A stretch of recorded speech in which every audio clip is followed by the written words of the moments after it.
The American Political System, explained in 10 minutes. The American system of government is ideologically based upon classically liberal republicanism.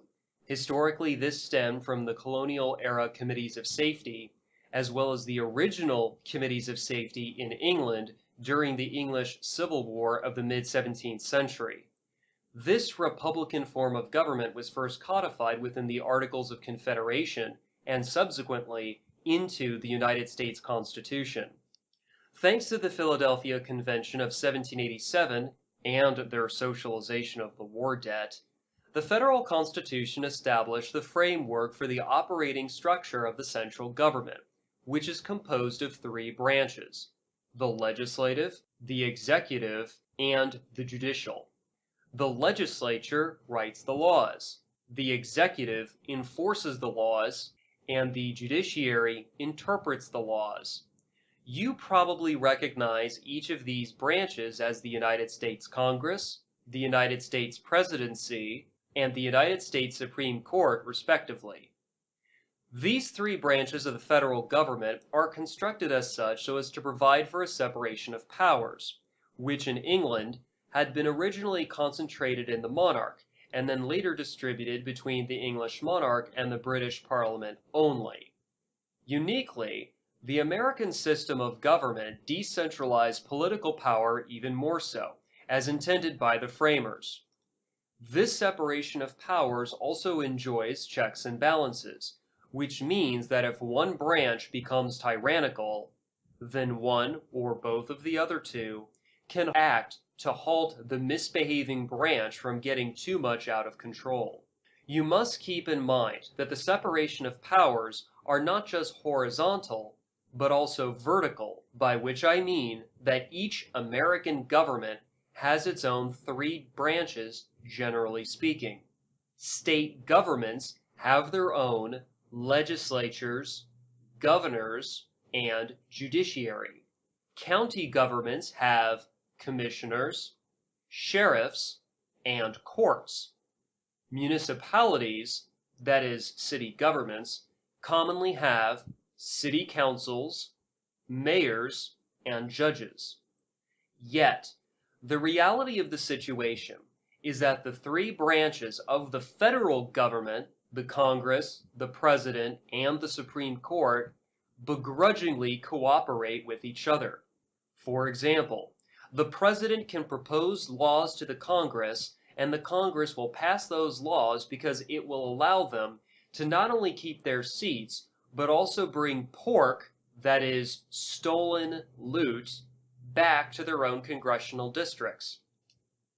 Similarly, the Congress can delegate to the President some of their enumerated powers that were reserved for their use only by the Constitution, such as instead of declaring war, the Congress delegates to the President a loose authorization to send troops to kill overseas with no identifiable enemy or goal being declared at all, in blatant violation of the Constitution.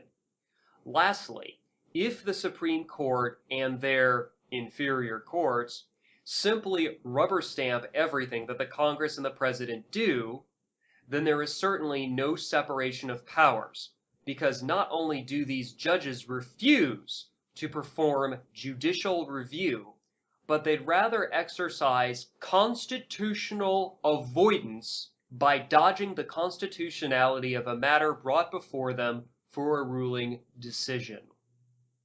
According to the Constitution, these public servants acquire their public offices in noticeably different ways. Supreme Court judges are nominated by the President and then confirmed by the Senate. Judges of both the Supreme Court and the inferior courts are not elected. Article 1 says that the Congress, which is a bicameral, two-house legislature, are elected to their public offices. But the original intent of the framers conducted these elections in noticeably different ways. The House of Representatives are popularly elected by the voters within their congressional districts. Just to be clear, by the concept popular vote, I mean the purely democratic function of the citizenry casting ballots for candidates who, upon winning their respective elections, assume their public office. However, the Senate were elected or appointed by the several state legislatures.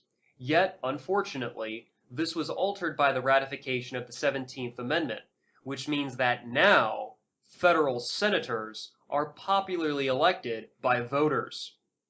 Before, the citizenry were incentivized to care about whom was elected to be their state legislators, because they in turn would choose the U.S. senators.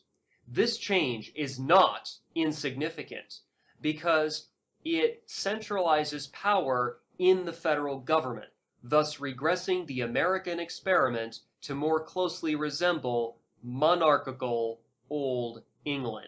Uniquely, the U.S. presidency is the only public office that is specifically enumerated within the executive branch.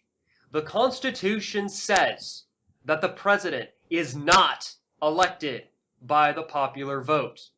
Rather, he is elected by the Electoral College, which is composed of electors who are appointed by the several state legislatures.